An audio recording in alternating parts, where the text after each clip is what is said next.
Hello and welcome to Wedding Wednesdays with Weddings Online. My name is Kelly and I'm a former wedding planner and blogger, and I'm obsessed with weddings. If you're planning a wedding in Ireland, you're in the right place. You're going to learn the tried and tested methods to planning your dream wedding without the added stress. Think of this as your one-stop shop for everything to do with planning your wedding in Ireland, with me, your new wedding planning bestie, and a cup of tea. This is Wedding Wednesdays with Weddings Online.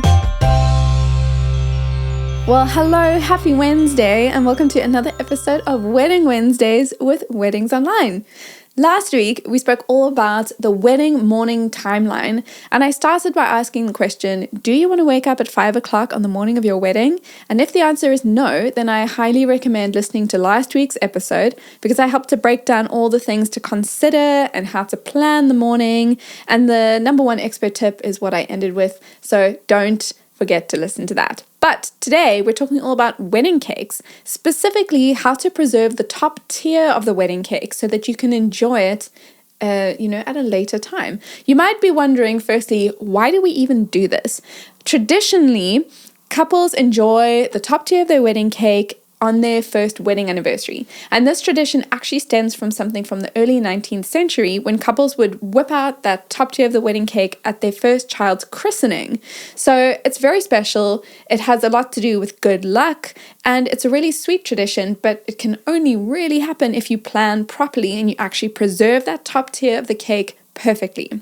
So I'm going to walk you through the different steps. I'm going to get very practical with you. We're going to talk all about plastic wrap and tinfoil and how to wrap everything. But the very first step in the process is to share your plans. So my number one piece of advice whenever it comes to planning things is to tell people about the plans, because if you don't, then you are going to be stressing about it, trying to make the plans happen on your own. So first step is make sure that whatever you end up planning, you share it with someone. So these are the people that need to know the plan. Firstly, your caterer, because they are the people who will make sure that that top tier of the wedding cake doesn't get cut and served. Secondly, your wedding planner, because they will help to make sure, again, that the cake doesn't get cut and served and that it's put aside somewhere. And then thirdly, whoever you're asking to actually do the wrapping of the cake, someone like your best friend, your maid of honor, your mom, sibling, whoever it is, that's the person who will do the actual wrapping of everything and will make sure that the cake gets into your freezer in your home. So whatever your plan is, which I will share with you what you can do, make sure that you first start by communicating it. The last thing you want is to be heading off on your honeymoon the day after your wedding thinking, oh, flip, I forgot about the cake. So this is to make sure that that doesn't happen. Share your plan. Okay, now this is how you store the cake on the day. Whoever's taking on the role of doing the wrapping of the cake and getting it into your freezer needs to know these steps. So I'm going to tell you the steps so that you can communicate that with whoever you've asked to take on this role. Better yet, why not share this episode with them so they can listen to it straight from the horse's mouth, me being the horse. This is what they need to do. First, they need to actually remove that top tier. They can do this with the help of the caterer or the person who made the cake, whoever's slicing and serving the cake. Basically, you need to take that top tier completely off the cake and remove any extra things. So if you've got decor or flowers or candles or a cake topper, anything else that's there, get rid of it. And if there's a piece of cardboard, like a cardboard layer under that slice of cake, get rid of that too, because the taste will actually seep into the cake. So what you want to be left with is the top tier of the cake with no accessories and bits on it. And you want to put that in the fridge completely uncovered for 30 minutes. So what's going to happen in those 30 minutes is the icing is going to harden. So when you're wrapping the cake, it doesn't get stuck to the wrapping. So it's a very important step. Remove all the bits. Put that cake uncovered in the fridge for 30 minutes, and then we're going to move on to step number 3, which is wrapping the cake. And this is very important. So by the time you get to this part of the process, the icing is hardened, there's no cardboard bits, there's no candles and decor, it's just the top tier, and you're going to wrap it and get it ready to put in the freezer. And what you do here is really helpful because you want to prevent freezer burn, you want to make sure that everything is preserved really well, and so how you wrap this cake is really important. The first step is to take plastic wrap, and you're going to make a very tight layer around the entire top tier of the cake. So now obviously if you've got a small one or a big one, it doesn't matter how big, you want to make sure that you've got one very tightly wrapped layer with no air bubbles, just tightly wrapped plastic wrap around that cake. you're going to do another 2 layers, and then you're going to put 2 layers of foil. So you don't want to have any foil as your first few layers. You want to start with plastic wrap, make sure that it's tightly wrapped, and then foil. By having foil on first, you're more likely to have freezer burn, but the foil coming later will help to prevent freezer burn on the cake, and it actually preserves it better. So you start with your tightly wrapped plastic wrap, 2 more layers of plastic wrap, and then 2 layers of foil. Then you want to store this in some kind of bundle. It could be an airtight container, it can be a freezer bag, whatever it is, make sure that you can't get anything into that bundle.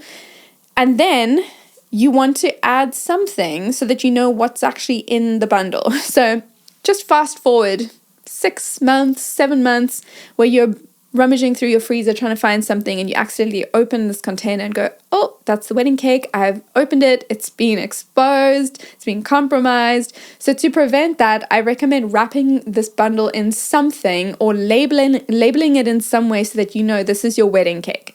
It could be a ribbon. It could be just a label that says wedding cake. Whatever it is, make sure it's clear to you, your partner, and anyone else who's going to rummage through your freezer that this is not to be touched for another year. Then you want to put it in the freezer. Super simple. Make sure there's space. You might want to prepare this ahead of time to make sure that when it comes time to wrapping the cake and putting it in the freezer, that there's actually space for it. Rearrange a few things to make sure that you have somewhere to pop the cake so that you have lots of space for it so it doesn't get squashed. And now I spoke about all the wrapping, all the airtight containers.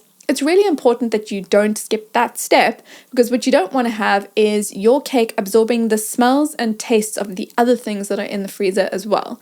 Think of, when you've made a chili, some kind of like Mexican dish, and you've got leftovers and you freeze them. You don't really want your cake to taste or smell like that, do you? So that airtight container is very, very important. The next thing you need to know is for you to know, and that is how to thaw the cake. It's one thing to know how to properly store it and freeze it and have it wrapped perfectly, but if you don't know how to thaw it, you're going to be gnawing on a very frozen piece of cake, and that's not fun. So this is what you're going to do. You want to start defrosting the cake 1 whole day before you intend to eat it. So first start with the foil, the wrapping, the layers, everything's still on the cake. Pop it in the fridge. After about 2 or 3 hours of defrosting it in the fridge, you can then remove the foil, the wrapping. You can remove all the different layers of what you've been preserving the cake in, but again, put it back in the fridge and allow it to completely defrost. And then if you want your cake to feel as fresh and delicious as it was on the day that you ate it for the first time, leave it out in room temperature for a few hours before you intend to eat it, and it will be back to its fresh deliciousness. So I'm going to quickly recap those steps. Step number 1, make sure you share your plans with someone. So that's your caterer, it's your bestie, it's your sibling, it's your wedding planner, whoever's involved in any step in the process. Make sure that they know ahead of time what you're planning. Step number 2, store your cake properly. So we spoke about putting the cake in the fridge, removing all the bits of layers and cake toppers and cardboard and everything. Put it in the fridge for 30 minutes to harden the icing. And then you want to wrap the cake. So it's 1 very tight layer of plastic wrap, followed by 2 further layers, then your 2 layers of foil. Put it in something airtight and get it in the freezer with a label or a ribbon or something to identify it. And then when you thaw the cake, do it a whole day beforehand. Put it in the fridge and then leave it out in room temperature to make sure that it's nice and fresh and not super cold and icy. Next week, we're talking all about the newlywed checklist of things to do after the wedding. So you don't want to miss this, because you don't want to get to the day after your wedding and go, we're done. Because you're not. There will still be a few things you need to do. So if you want to be a total boss at the newlywed life, I'm going to walk you through the checklist of all the things you need to do so that you can dominate that season of your life. Well, thank you for listening today. The Wedding Wednesdays with Weddings Online podcast is produced by me, Kelly, and mixed, mastered, and edited by Glenn Hartman. For more wedding planning tips, advice, checklists, and more, visit weddingsonline.ie.